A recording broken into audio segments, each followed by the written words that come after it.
नमस्कार, जय हिंद, जय भारत। चलिए मेरे प्यारे बच्चों, आज हम आपको हाइड्रोजन पेरोक्साइड के क्षारीय माध्यम में जो अभिक्रियाएं हैं उनको बताने जा रहे हैं, क्योंकि अम्लीय माध्यम में हमने बता चुका है और आपका जो हाइड्रोजन पेरोक्साइड की भौतिक गुण था वो भी हो चुका है।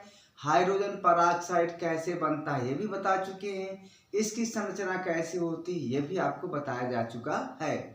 ठीक है, किंग-जेट सूत्र और बायर सूत्र दोनों को आपको बता दिया गया था, जो कि बहुत इंपॉर्टेंट है।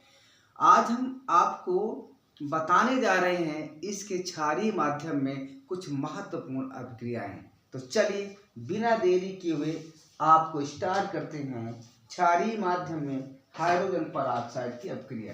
तो चलिए सबसे पहले क्या करता है, ये जो आपका मैग्नीज सल्फेट है ना, जो मैग्नीज सल्फेट होता है उसको मैग्नीज डाइऑक्साइड में ऑक्सीकृत कर देता है। तो आइए लिखते हैं क्या है भाई।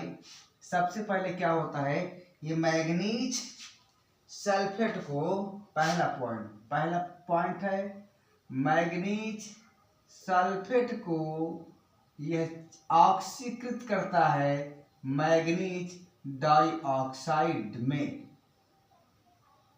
ऑक्सीकृत करता है। अब कैसे ऑक्सीकृत करता है आइए देखते हैं।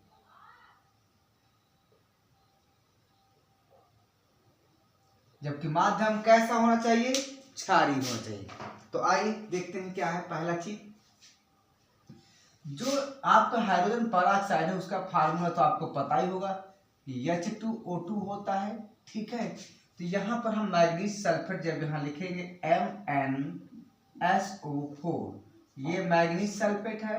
यहाँ पर रिएक्शन करवाएंगे H2 और O2 की करवाएंगे, साथ में यहाँ पर रहेगा हमारे पास क्षारीय माध्यम अर्थात सोडियम हाइड्रोक्साइड। ये इसकी प्रोसेस है। ठीक है, क्षारीय माध्यम में हाइड्रोजन पेरोक्साइड मैग्नीज सल्फेट से रिएक्शन करेगा तो क्या बनाएगा जरा देखिए। तो एक बात ध्यान रखिएगा, चूंकि यहाँ पर जो आपका मैग्नीज सल्फेट है जब टूटेगा तो किस में चेंज होगा भाई, Mn++ में, और सल्फेट आपका टूटेगा माइनस में। ये बात आप लोग अच्छी तरह से जानते हैं। और जो H2O2 है, ये H2O2 टूटता है H2O में और साथ में O में टूटेगा, क्योंकि H2O2 हाइड्रोजन पेरोक्साइड एक ऑक्सीजन को निकाल करके H2O में कन्वर्ट हो जाता है। ठीक है, अब दूसरी बात, जब सोडियम हाइड्रोक्साइड की बात करें हम, तो सोडियम हाइड्रोक्साइड Na+NOH बनता है ये। तो अब जरा देखिए क्या आपको देखने का मौका मिल रहा है, यहाँ पर आपका सोडियम हाइड्रोक्साइड, यहाँ पर आपका मैग्नीज सल्फेट और यहाँ पर आपका H2O2 है ना, तीनों सब टूट कर इस प्रकार बनेंगे। तो अब इसका अपोजिट भैया यहाँ जाएगा, इसका अपोजिट यहाँ जाएगा, इसका अपोजिट यहाँ जाता है, यही तो होता है। तो यहाँ जो मैग्नीज है वो कहाँ जाएगा पता नहीं, ध्यान रखिएगा, अभी कुछ पता नहीं। लेकिन यहाँ पर जो सल्फेट है ये इसके साथ कनेक्ट हो जाएगा, सोडियम और सल्फेट मिलकर के सोडियम सल्फेट का फार्मूला बनाएंगे, Na सल्फेट। अब देखिए सोडियम सल्फेट लिखेंगे कैसे, चूंकि सोडियम की होती है एक और सल्फेट की होती है दो ऑक्सीकरण, तो हम इसको लिख सकते हैं, क्या लिख सकते हैं, Na2SO4। क्या यहाँ तक दिखाई दे रहा है? मैं एक बार चेक करना चाहता हूँ, उसके पश्चात लिखेंगे। ठीक है, चलिए ठीक है, अच्छे से वीडियो दिखाई दे रहा है, कोई डाउट बिल्कुल नहीं है। मैं थोड़ा सा और जूम कर दूँ क्या, चलिए एक मिनट, चलिए ठीक है, कोई दिक्कत नहीं। तो यहाँ से सोडियम सल्फेट का फार्मूला आपका ये बन रहा है। अब देखिए अगर सोडियम सल्फेट का फार्मूला ऐसे बन गया है तो हम यहाँ पर क्या करेंगे भैया, दो सोडियम चाहिए। तो जब दो सोडियम हमको चाहिए तो हम क्या करेंगे, दो सोडियम लिखेंगे। भाई यहाँ सोडियम दो चाहिए ना, तो दो सोडियम कहाँ से आएंगे, जब सोडियम हाइड्रोक्साइड के दो मालिक्यूल हों। तो यहाँ लिख देंगे NaOH। ठीक है, 1 मिनट, इनका साइज थोड़ा सा लगभग सेम होना चाहिए, क्योंकि आप लिख रहे हैं केमिस्ट्री, इंग्लिश नहीं लिख रहे हैं। अब देखिए यहाँ हमको चाहिए सोडियम सल्फेट बनाने के लिए दो सोडियम। तो दो सोडियम कहाँ से आएंगे, तो जब दो सोडियम हाइड्रोक्साइड के अणु हूं। तो अब यहाँ से क्या होगा भैया, आपका बनेगा, क्या बनेगा, सोडियम सल्फेट, ये ठीक है। अब यहाँ से सोडियम सल्फेट यहाँ से उठ करके चला आया था, इसी तो आपको बताया गया ये जो सोडियम सल्फेट है ये और ये सोडियम इसके साथ मिल करके गया सल्फेट के साथ, इसके साथ, और सोडियम सल्फेट बना गया। क्लियर। अब क्या होगा, अब देखिए यहाँ से आपका एक H2O निकलेगा, यहाँ से आपका एक H2O निकलेगा, यहाँ से निकाल दो आप जहां से आपकी इच्छा हो, यहाँ से ये H2O निकलेगा यहाँ से, ठीक है। अब देखिए H2O तो यहाँ से निकल रहा है, और जब H2O2 है यहाँ से क्या होगा, एक H2O यहाँ से निकलेगा ये वाला, और साथ में ऑक्सीजन भी है, ठीक है। तो एक H2O यहाँ से निकलेगा, एक H2O यहाँ से निकलेगा, एक ऑक्सीजन यहाँ से निकलेगा, मैं यहाँ लिखे दे रहा हूँ H2O और O, ये हो गया। यहाँ खाली आपका O बाकी रह गया है, एक H2O यहाँ जा रहा है, तो एक H2O यहाँ से, एक H2O यहाँ से, यानी ये वाला और ये वाला H2O मिला करके दो H2O बन जाएगा। कितना बन जाएगा, दो H2O, तो यहाँ से हो गया 2H2O, ठीक है। अब एक ऑक्सीजन ये और एक ऑक्सीजन ये, एक ऑक्सीजन ये, एक ऑक्सीजन ये, दो ऑक्सीजन बाकी है, और मैग्नीज भी तो बाकी है, तो मैग्नीज के साथ ऑक्सीजन जुड़ेगा डबल वैलेंसी के साथ, क्योंकि मैग्नीज प्लस प्लस होता है और दो ऑक्सीजन के परमाणु भी आ तो हैं, तो यहां से बन गया आपका मैग्नीज डाइऑक्साइड। क्या यहां तक दिखाई दे रहा है, एक बार रुको भाई थोड़ा सा, ठीक है कोई दिक्कत नहीं, बिल्कुल दिखाई दे रहा, सही है। तो ये हो गया आपका इसका फार्मूला, अर्थात इसको अगर एक लाइन में आप लिखना चाहते हैं तो इसको आप लिख सकते हैं, कोई दिक्कत नहीं है। अब मैं यहाँ पर बनाए दे रहा हूँ फटाफट से, देखिए कैसे आप लिखेंगे, कैसे आप लिखेंगे। तो यहाँ से हो गया आपको भैया ये फार्मूला, और ये सूत्र आपका MnSO4, और साथ में यहाँ पर H2O2, और यहाँ पर सोडियम हाइड्रोक्साइड के दो अणु चाहिए, और यहाँ बनेगा आपका सोडियम सल्फेट, यहाँ पर आपका बनेगा 2H2O, और यहाँ पर आपका बनेगा मैग्नीज डाइऑक्साइड। तो ये रहा मैग्नीज सल्फेट और ये रहा मैग्नीज डाइऑक्साइड, अर्थात मैग्नीज सल्फेट को मैग्नीज डाइऑक्साइड में चेंज कर दिया है, ठीक है। चलिए अब यहाँ पर देखना चाहते हैं क्या है, क्या ये ऑक्सीकृत हुआ, क्या ये ऑक्सीकृत हुआ, ये तो देख लो ना भाई। तो चलिए हमें मैग्नीज की नहीं पता है कितना क्या होता है, हमें मैग्नीज की ऑक्सीडेशन नंबर यहाँ पर नहीं मालूम, मान लीजिए। तो जरा देखिए नहीं मालूम, तो आइए इधर देखिए, मान लो मैग्नीज की x है, यहाँ पर प्लस करिए, सल्फेट की तो -2 होती है ना यार, ये हो गई, सल्फेट की -2 होती है, मैग्नीज की हमने x मान लिया, और टोटल कितना हो गया आपका 0, तो यहाँ x - 2 बराबर 0, अर्थात यहाँ x बराबर हो गया 2। ये मैग्नीज की हो गई, किसकी हो गई, मैग्नीज की आपकी ऑक्सीडेशन नंबर आ गए। जरा यहाँ पर देखिए, यहाँ हमको नहीं मालूम है, हम x मान लेंगे, यहाँ 2 करके ऑक्सीजन की क्या मान लेंगे भैया, ऑक्सीजन की -2 तो होती है, यहाँ पर क्या हो जाएगा आपका 0 हो जाएगा, तो यहाँ से x - 4 बराबर 0, तो x बराबर क्या हो जाएगा भैया, यहाँ पर x बराबर क्या हो जा रहा है, 4 हो रहा है, ठीक है। एक बार क्लियर कर लीजिए भैया, मैग्नीज की x हमने मान लिया है, ऑक्सीजन की हमको पता है -2 होती है, तो -2 रख करके 2 का मल्टीप्लाई कर दिए, 0 कर दिए, x - 4 बराबर 0, तो x बराबर 4। तो यहाँ पर देखिए, यहाँ पर जो मैग्नीज की वैलेंसी थी 2 थी, यहाँ पर जो मैग्नीज की वैलेंसी 2 थी, यहाँ +2 थी, लेकिन यहाँ पर इसकी वैलेंसी कितनी हो गई भैया, आपकी +4 हो गई। तो इस प्रकार से ऑक्सीडेशन संख्या, ऑक्सीकरण संख्या बढ़ रही है, अर्थात मैग्नीज जो है manganese dioxide, manganese sulphate manganese dioxide में ऑक्सीकृत हो रही है। वीडियो अच्छा लगा हो तो लाइक सब्सक्राइब जरूर करिएगा, क्लियर। चलिए नोट डाउन कीजिए, स्क्रीनशॉट लीजिए इसको।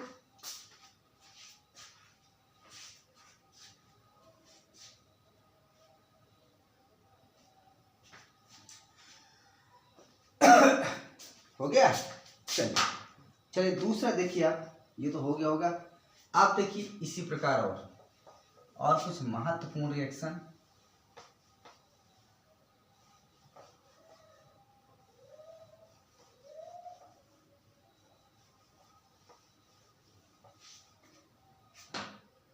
दूसरा आपका रिएक्शन हो जाएगा ये फॉर्मेल्डिहाइड का HCHO का फॉर्मिक अम्ल में ऑक्सीकरण।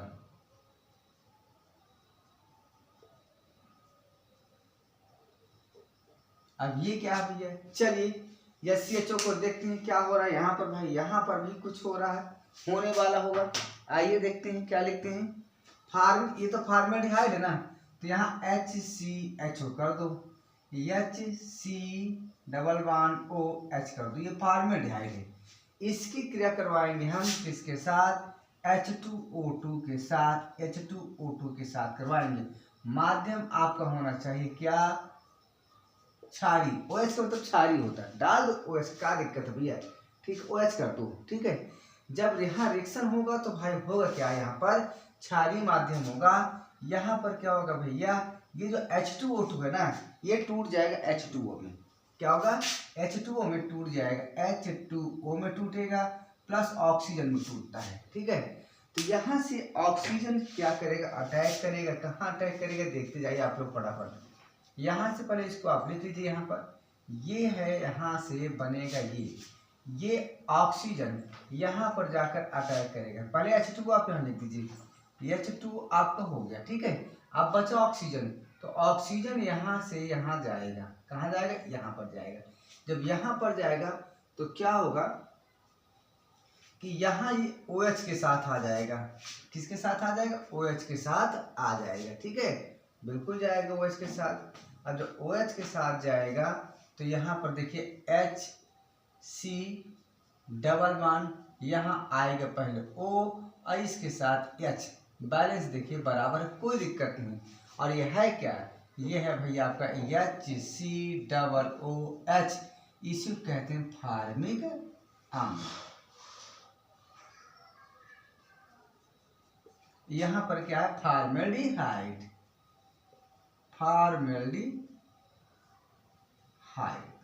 ठीक है।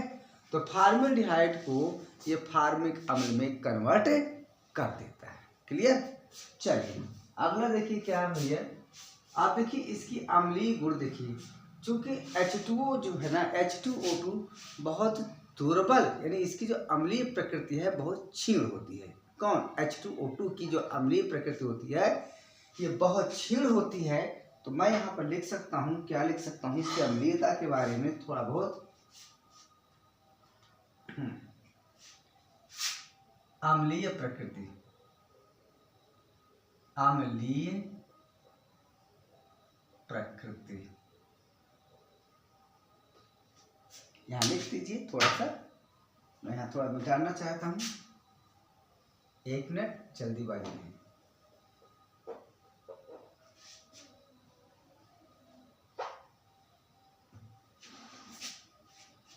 H2O2 की प्रकृति, H2O2 की प्रकृति जो होती है भैया, क्या होती है, प्रकृति क्षीण अम्लीय होती है, क्षीण अम्लीय होती है।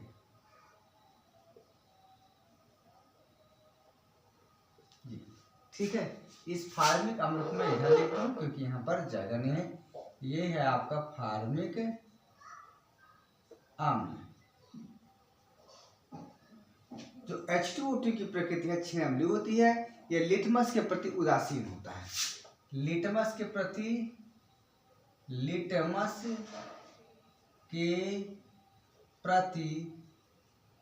उदासीन होता है, उदासीन होता है। कौन, हाइड्रोजन पेरोक्साइड, ठीक है। यह क्षार के साथ भी अपक्रिया करता है और अम्ल के साथ भी अपक्रिया करता है, इसलिए 2 प्रकार के यौगिक बनाता है, 2 प्रकार के यौगिक बनाता है। और 2 प्रकार के पेरोक्साइड भी बनाता है। तो जरा देखिए कैसे 2 प्रकार के पेरोक्साइड बनाता है। आइए चेक करिए।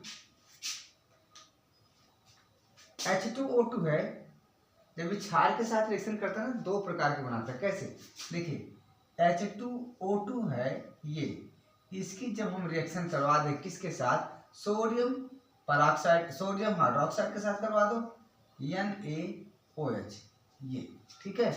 तो जब सोडियम हाइड्रोक्साइड के साथ इसका रिएक्शन करवाएंगे तो भैया बनेगा सोडियम पेरोक्साइड, बनेगा क्या बनेगा, सोडियम पेरोक्साइड Na2O2, ये सोडियम पेरोक्साइड हो चुका है। अब सोडियम पेरोक्साइड ये हो गया है तो यहाँ हमको 2 करना पड़ेगा, ठीक है, क्योंकि यहाँ पर सोडियम पेरोक्साइड का फार्मूला Na2O2 होता है। क्लियर। चलिए अब यहाँ से अगर सोडियम पेरोक्साइड हो गया तो अब आपका सोडियम चला गया, अब बचा क्या, याद चाहिए OH, यही तो हाइड्रोजन और ऑक्सीजन बचा हुआ है। तो ये मिलकर के H2O बना लेगा, और क्या, तो ये मिलकर के H2O बना लेगा ये, ठीक है। अब इसका ना, अब इसको बैलेंस बराबर करना है भैया। तो देखो हाइड्रोजन 2 इधर है और 2 इधर है, 4 है, कितना 4, तो यहाँ 2 कर दीजिए। तो ये हो गया आपका सोडियम पेरोक्साइड का फार्मूला। लेकिन अगर यहीं पर आपका दूसरा यौगिक आ जाए कोई, बेरियम हाइड्रोक्साइड, तो जरा देखिए H2O2, यहाँ पर हम करवा देंगे बेरियम हाइड्रोक्साइड, बेरियम हाइड्रोक्साइड, ये फार्मूला होता है। अब OH के पास 2, OH के पास 2 क्यों लग गया, क्योंकि बेरियम प्लस प्लस ऑक्सीकरण वाला होता है, इसलिए उसकी ऑक्सीकरण संख्या को इस साइड दिखाती है, ठीक है। तो यहाँ से क्या होगा भैया, यहाँ से बेरियम पेरोक्साइड बनता है, तो यहाँ से BaO2 बनता है, यहाँ से बनेगा BaO2 बनेगा, तो ये चला गया और ये चला गया, ठीक है। आप देखिए 2H 2H 2O, यानी 4H और 2O, अर्थात ये बन गया आपका कितना बन गया, 2H2O। क्या क्लियर है, बिल्कुल क्लियर है। तो देख लीजिए भैया, जो आपका हाइड्रोजन पेरोक्साइड है वो क्षारों के साथ क्रिया करके 2 प्रकार के कॉम्प्लेक्स बनाता है, 2 प्रकार के पेरोक्साइड बनाता है। एक तो ये 2,2 वाला और एक केवल 2 वाला, यहाँ Na2O2 है, यहाँ BaO2 है। क्लियर। चलिए ये तो हो गया इसकी क्या, अम्लीय प्रकृति के बारे में। और अम्लीय प्रकृति और भी जानिए, ये क्या होता है ना, जो हाइड्रोजन पेरोक्साइड है ये जल के साथ मिल करके, हाइड्रोजन जो पेरोक्साइड है भैया, ये जल के साथ अपघटित होकर के हाइड्रोनियम आयन देता है, ठीक है। इसको देख लीजिए, आप लोग किसके साथ पहले ले लीजिए। चलिए दिखाई दे रहा है ना अच्छे से, कमेंट जरूर किया करें भाई, आप लोग कमेंट नहीं करते हैं। चलिए अब देखिए, अगर इसको जल के साथ मिलाएंगे तो क्या होगा, अगर इसको हम जल के साथ मिला दे तो क्या होगा, देखिए बहुत इंपॉर्टेंट चीज है भैया। अगर हम इसको जल के साथ मिला देते हैं तो ये क्या देगा भैया, H2O2, इसको जब जल के साथ हम मिलाएंगे, H2O के साथ मिलाएंगे, तो आपको पता है H2O2 क्या होता है भैया, यहाँ से H2O2 क्या होगा, यहाँ से भैया एक H उठ करके इधर आ जाएगा, एक H उठ करके, अच्छा ये पेरोक्साइड ना, ठीक है। तो यहाँ से भैया आपका OH2 निकलेगा और यहाँ से एक H आएगा। तो जब एक H यहाँ से आएगा, या मान लीजिए यहाँ से कुछ आ गया, कैसे आ गया H2O2 से, तो जरा देखिए इसको कैसे हम करते, एक मिनट, ठीक है। ये चिन्ह रहेगा, क्यों, क्योंकि यहाँ पर अपघटन होगा, बाएं से दाएं, दाएं से बाएं, अर्थात अभिकारक उत्पाद में उत्पाद अभिकारक में चिन्ह जाएगा और हाइड्रोनियम आयन देगा। अब हाइड्रोनियम आयन देगा तो यहाँ से क्या होगा, एक H यहाँ से आएगा उठ करके, जब एक H यहाँ से उठ करके आएगा तो यहाँ पर क्या बनेगा भैया, H3O बनेगा। ये एक H यहाँ से उठ करके यहाँ आ गया, तो यहाँ से आपका बना क्या बनेगा, आपका H3O बनेगा, ठीक है। और क्या बनेगा भाई, या चेक करो, यहाँ से आपका जो है, यहाँ से O2 आपका H के साथ, O2 आपका H के साथ बचा रहेगा, तो अर्थात यहाँ HO2 माइनस के साथ बनेगा। तो ध्यान रखिएगा, इसको हाइड्रोनियम आयन कहते हैं, इसको पेरोक्साइड आयन, ठीक है। यहाँ मैं नोट करके लिख दूँ, जो H3O है इसको कहते हैं हाइड्रोनियम आयन।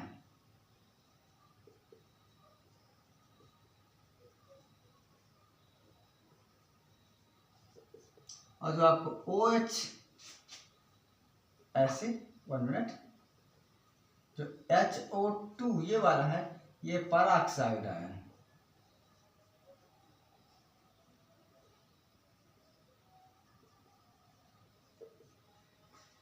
तो ये रहा हाइड्रोजन परऑक्साइड के कुछ महत्वपूर्ण क्षारीय माध्यम में रिएक्शन, अम्लीय प्रकृति और साथ में फॉर्मेल्डिहाइड तथा आपका जो पहला यौगिक क्या था आपका मैग्नीज सल्फेट, उसका ऑक्सीकरण। अगर वीडियो आपको अच्छा लगा हो तो जरूर लाइक करिए, शेयर कीजिए, सब्सक्राइब कीजिए। ठीक है, अगले वीडियो के लिए फिर आप इंतजार करिए कम से कम उतने ही घंटे का, और जब तक कि आपको वीडियो मिलेगा तब तक हम दूसरा वीडियो बना करके रेडी करके कल अपलोड कर देंगे। नमस्कार, जय हिंद, जय भारत। बस लगे रहो, मेहनत करते रहो। आप हमारे साथ, हम आपके साथ। यही टीचर और स्टूडेंट के बीच का क्या होता है, संबंध होता है। जय हिंद, जय भारत।